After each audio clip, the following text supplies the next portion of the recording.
We are about a week away from kickoff for the first Baltimore Ravens game of the 2023 season. Can you guys feel the excitement, Ravens Nation?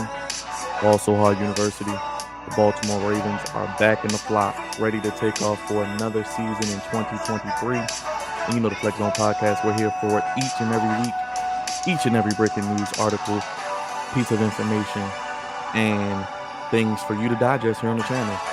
You guys, if you're new, hit that subscribe button, hit that like button, hit that bell. We do previews for every game, and we do post-game shows after every game as well, which starts back next week. Let's get into some of these position previews, guys, because it is time to break down this roster. The 53-man has been announced. We know who will be on this team, who's made the practice squad, who are some of the pieces that will be a part of the 2023 Baltimore Ravens. And of course, we got to start offensively. We got to start with Lamar Jackson, the best player on this team. He finally, I think, has a offensive coordinator that can utilize his skill set effectively at this point in his career. I think Greg Roman did a great job early on with what Lamar was able to do and not able to do. But now it's time for Lamar Jackson. It's time for the Baltimore Ravens. It's time for this offense to evolve because for us to get to where we want to be, conference championships, Super Bowl, hoisting a Lombardi, this offense has to be innovative, unpredictable, and up to the NFL standard. Being able to play from behind, being able to spread the field, utilize not only Lamar the thrower, but Lamar the athlete as well. And I looked at the quarterbacks. We know Lamar's QB1. We know Huntley's going to be his backup. He's a little banged up.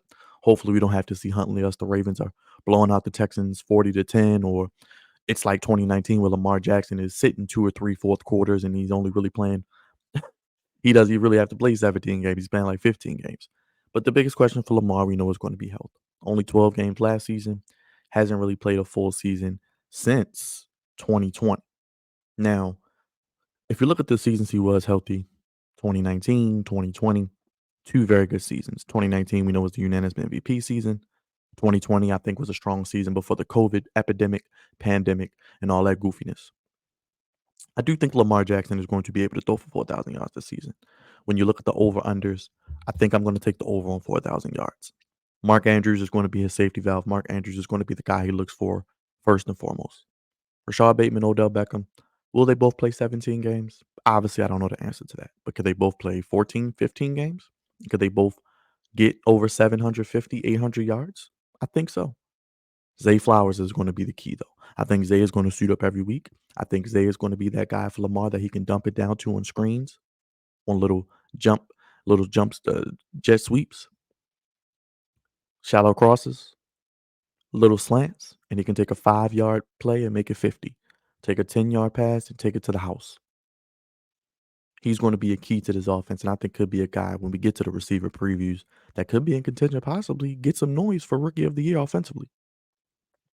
I think Lamar Jackson needs to complete around 63 to 65% of his passes. I think that Lamar Jackson is going to throw a lot more, but also not only Zay Flowers, J.K. Dobbins, Justice Hill, Keaton Mitchell made the team. He's going to be able to throw to these running backs, much like we see with the Cincinnatis and the Kansas Cities and the Buffaloes, as an extension of the running game. Throw it 4 or 5 yards and let them go 20 or 30. It reduces your chance of injury, reduces your chance of getting hit, reduces the amount of work you have to do.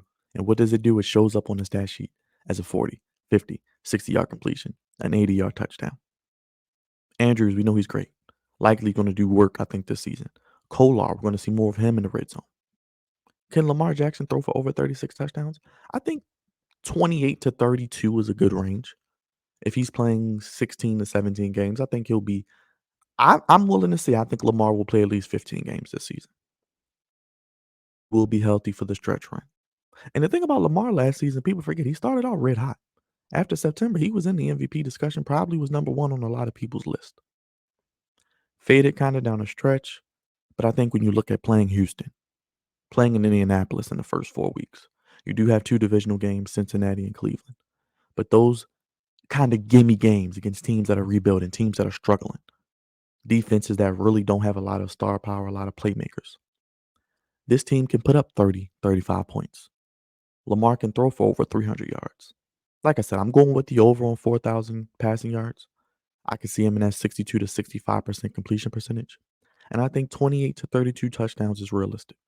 I think using, like I said, the tight ends in the red zone, Zay Flowers, Odell is a great red zone target. Bateman, I think if he's healthy, he's going to do work.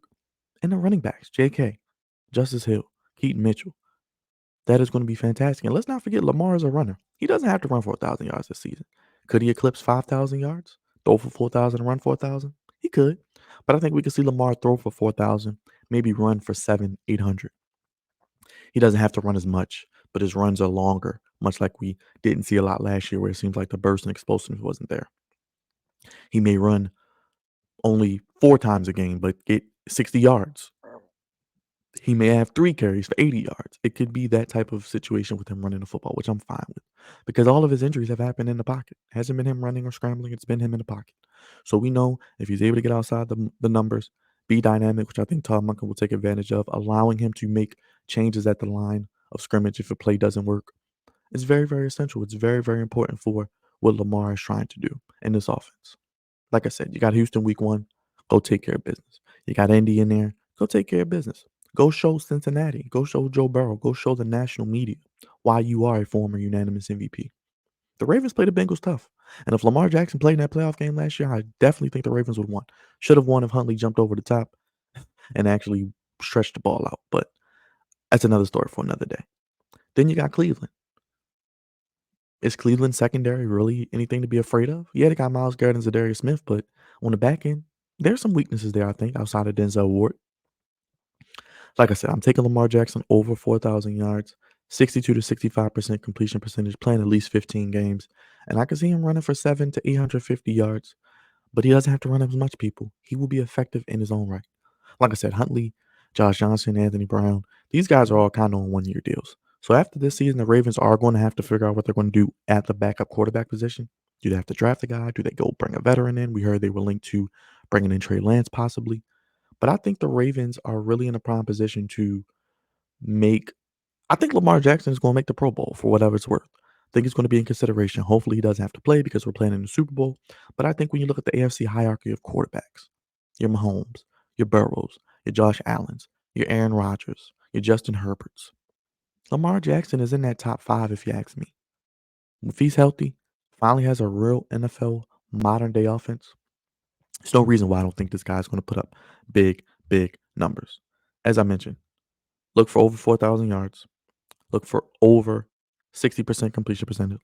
Look for 28 to 32 touchdowns, in my opinion. I don't think he throws 35 to 40. I don't know if they're going to be that much because I think the Ravens are still going to run the ball effectively. And we cannot forget that about this team. JK, Gus, Hill, Mitchell. And we'll get to the running backs in my next preview, but I think Lamar Jackson, if he can be around that 65% completion range, throw for over 4,000 yards, 32 to 35 touchdowns, 12 or less interceptions, I think that'll be a good year where he'll be in the 4 or 5-man discussion for MVP. He'll be one of the guys that people will say, we remember how good Lamar is. He does work. He's a winner. One of the best winning percentages in NFL history, up there with the Tom Brady's. When he's on the field, the Ravens win. Even when he hasn't had a reputable offense, he can now make plays at the line. We can see, as some people are saying, Louisville Lamar in a spread offense, which he said he can run, where the offense will be spread out. And you even saw it a little bit during the preseason. The field is spread out, more room for him to operate, more opportunities for him to make plays, more throwing windows, more opportunities where he can utilize what he does best, which is being an athlete. And I think Lamar Jackson is capable of doing that, and I think we'll see that this season. But guys, let me know in the comments. What do you think Lamar Jackson's stats will be this season? What do you want to see from Lamar Jackson? First and foremost, obviously, his health. I want to see accuracy on the deep ball, deep down the field. And I want to see him be able to make the layups, the dink and dunks to the wide receivers, the dink and dunks to the running backs, hitting Andrews across the middle, likely Kolar, being able to maybe throw a few back shoulders to Odell or Bateman, jump balls. These guys can go up and go get the ball. Utilize their skill set. Odell's one of the best jump ball receivers ever. Utilize these guys. And I think Lamar Jackson will be able to do that this season. And like I said, this team has the capabilities to at least make an AFC championship game. And hopefully we're talking about playing. I'm looking forward to seeing from him this season. We're almost there. Kickoff is a little over a week away. We're almost there. The preview will be coming next week. God's favorite host here. If you're new, hit that subscribe button. Hit the thumbs up. It helps us out tremendously. We're live every Monday for the flagship podcast. We'll be live after every Ravens game for the post-game shows. And of course, we will be here for the previews as well. More position previews coming your way. I'll be breaking down each and every aspect of the Ravens. Wanted to start with the quarterback. I'll be going to running back next. Receiver, O-line, coaches, all that good stuff as we lead up to kickoff next week. Signing off, guys. Let me know your thoughts on Lamar Jackson. I think those for over 4,000 yards, gets over 30 touchdowns, is around that 60%, 60 to 65% completion threshold. Have a good day, everybody. I'll see you in the next video. I'm gone. Peace.